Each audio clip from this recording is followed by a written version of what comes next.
Hi again, and welcome to part 2 of the mental wealth presentation. In this segment, we're going to be talking about how to promote mental health in yourself and your students. I want to remind you that I have all of the slides and resources, some handouts. We're going to be doing some wheel exercises, and all of these are available to you on a landing page on my website that's available through this QR code. You can simply hold up your phone to the QR code and it'll show the landing page on my website. And you can click on that, enter your name and email, and you'll have access to the slides and these wheel exercises that we're going to talk about today, which are great tools to use for yourself as well as with your children and students. And I also share many other resources and links on that landing page. So be sure to access that. So in this segment, we're talking about mental health.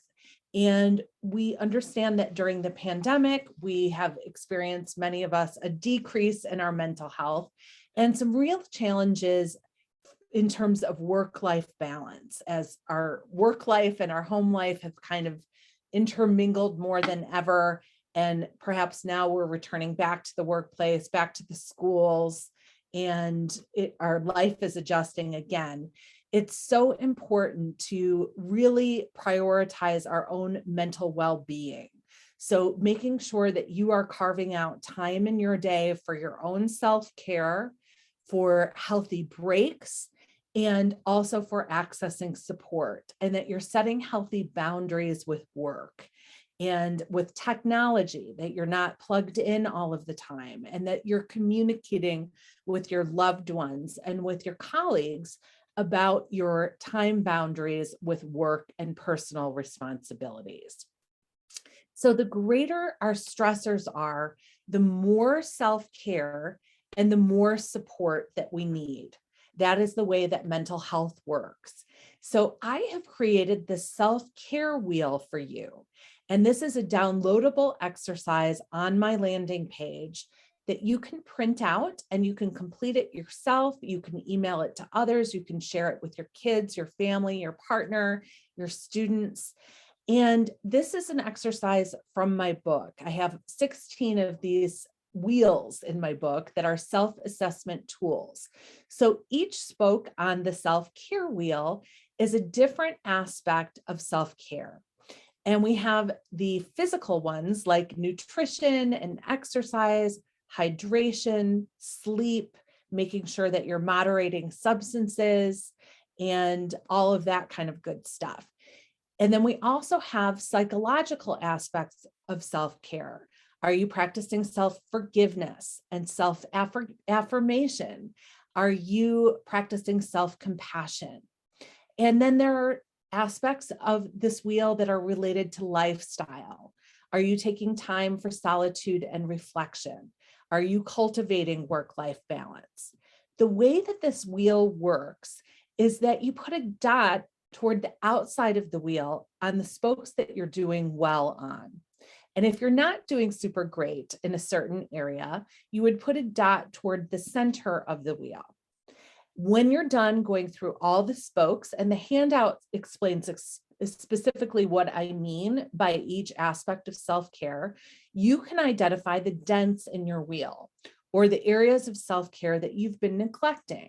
Now, when I use this tool with my clients in my therapy practice or in my speaking engagements, I work a lot with corporate America and with universities and educational systems and other organizations, professional organizations, counseling associations of therapists, et cetera. When people complete this wheel, they usually have some pretty important insights because we don't often measure our self-care. And we certainly want to be teaching this to our children. Self-care practices are essential to promoting mental well-being and that sense of self-worth. When we care about ourselves, we take good care of ourselves.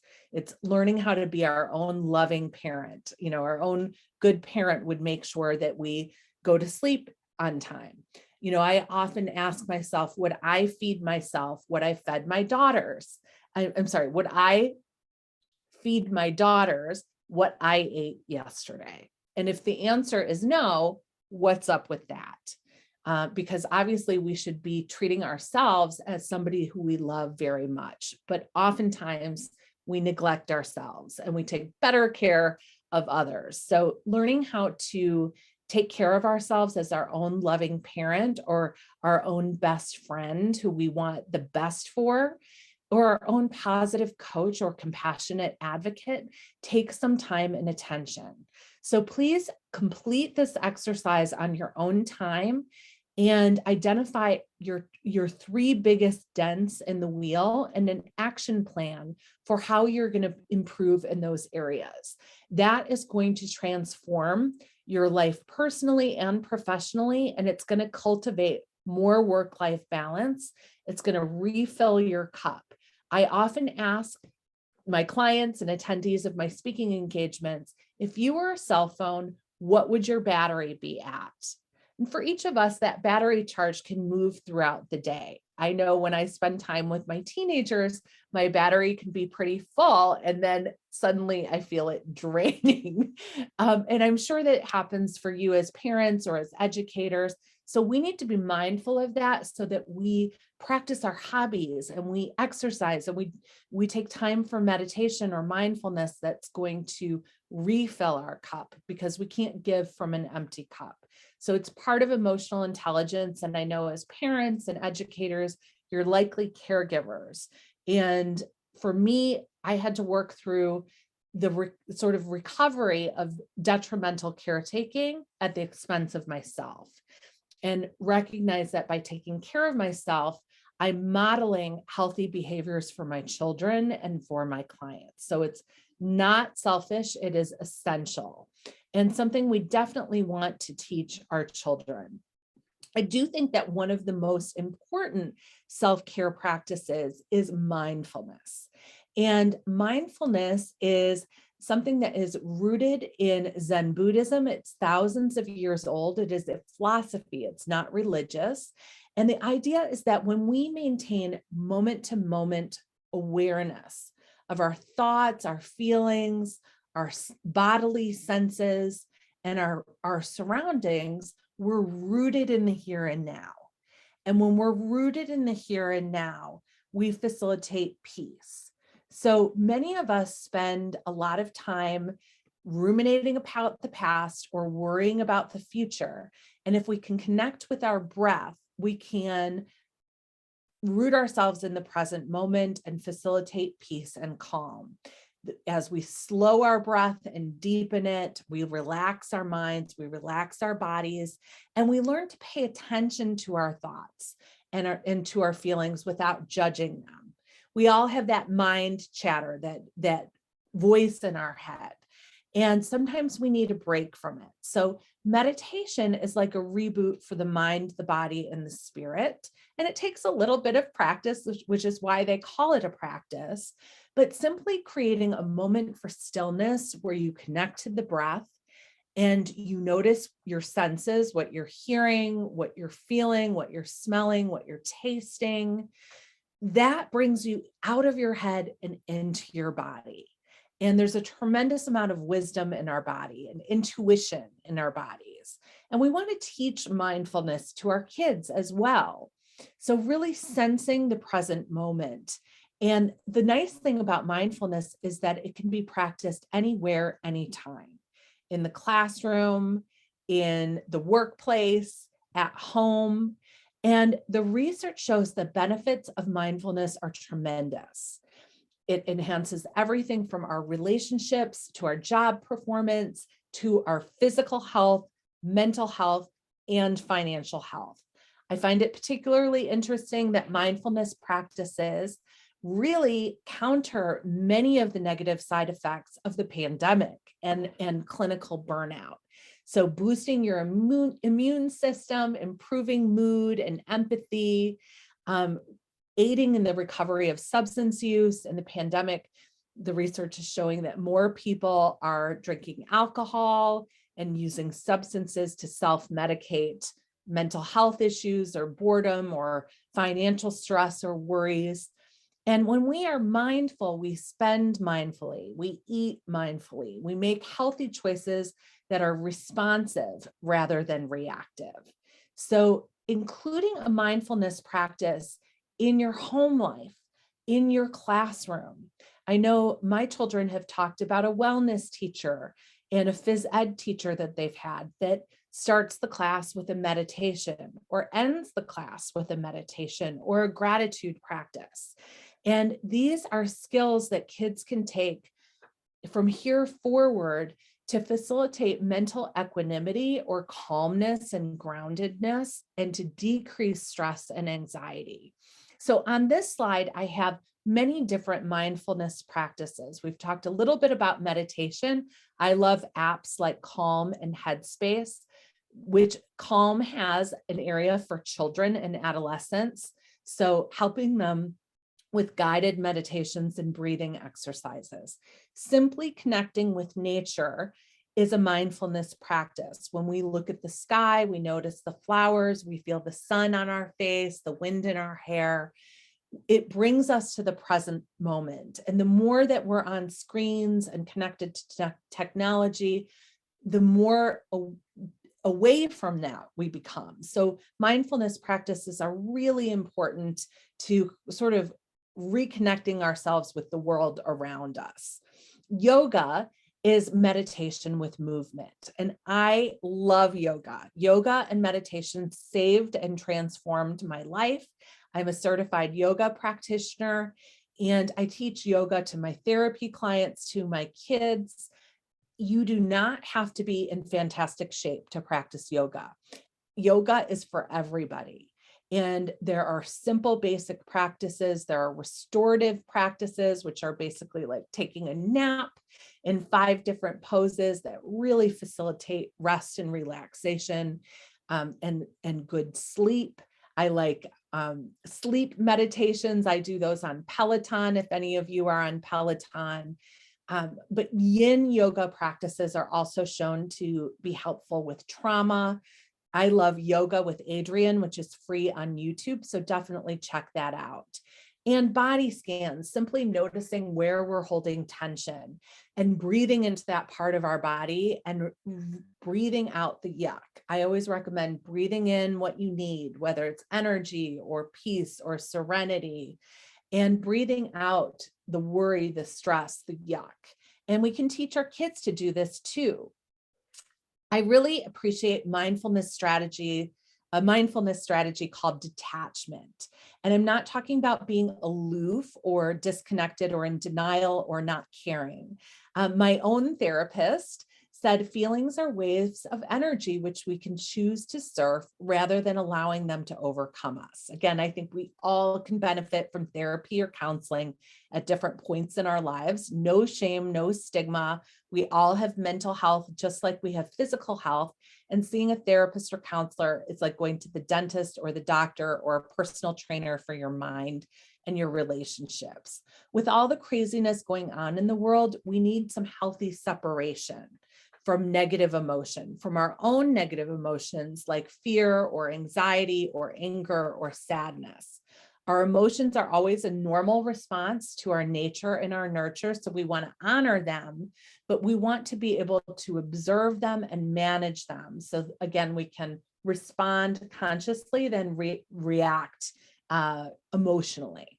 We can use detachment to detach from the negative emotions of others. When you're working with kids or adolescents or in partnerships or with business colleagues, sometimes other people may be in a difficult place. They may be exuding some negative emotions or even some toxic energy. And we can imagine that their stuff just kind of bounces off of us by imagining we're surrounded by a white light or plexiglass. This is emotional intelligence. We can be empathically and compassionately connected to them and detach with love, as they say in Al-Anon, the support group for loved ones dealing with a person who is dealing with addiction. So also detaching from expectations. With the pandemic, if we pin our expectations or our hopes and happiness on things returning to normal in the near future, we might set ourselves up for disappointment. And when we attach our happiness to outcome, we can also set ourselves up for failure or disappointment. So really staying in the present, recalibrating expectations, and surfing the waves of our own emotions, and observing but not absorbing the negative emotions of others. Financially, detachment involves risk tolerance. So the ability to make an investment and let go of what you can't control and trust that over time the investment will be profitable. So there are some different detachment strategies here, and I go into them further in my book, The Financial Mindset Fix. But in general, you want to just visualize healthy separation rather than locking horns with somebody. If you have some negative emotions, or a kid that you're working with has negative emotions, there's a technique in EMDR, which is a trauma therapy, which involves doing a body scan, taking any of the yuck and imagining that you're putting it in a container. That is described further in my book, or you can Google that to learn more about how to do that. The higher our stressors, the more self-care and the more support we need. Many of us have barriers to accessing support. Those are listed on this slide. I want you to look at them, think about them for yourself and the kids in your life.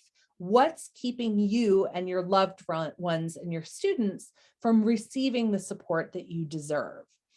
In my own journey, this is a picture of me practicing yoga and doing the camel pose, which is a heart opening pose, which is something I chose to do when I was recovering from burnout and realizing that I give a lot of support, but I have difficulty receiving it.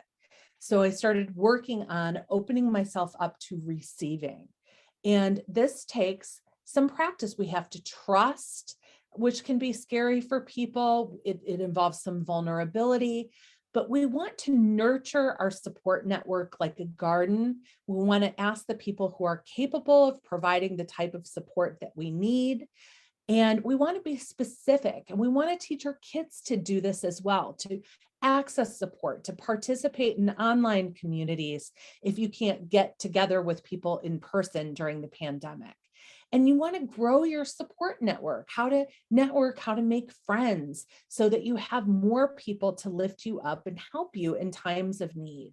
And again, therapy and counseling are available. Many services are provided through telehealth. This is another wheel exercise that I have for you. It's a support network wheel. It looks like the other wheel, except on this one, you write the names of the people who provide you with each type of support, which are explained in the handout that you can download from the landing page.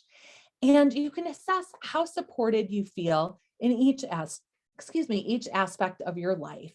And you can decide if you need to nurture more relationships. Teach kids to nurture their support network and access their support network. That is part of emotional intelligence and having mental and financial health. Love is the true currency of life, and our relationships with ourselves and others sets us up for success. So having compassion for ourselves and others and tapping into the flow of prosperity through our relationships. In the next section, we're going to talk more about financial health. Thank you.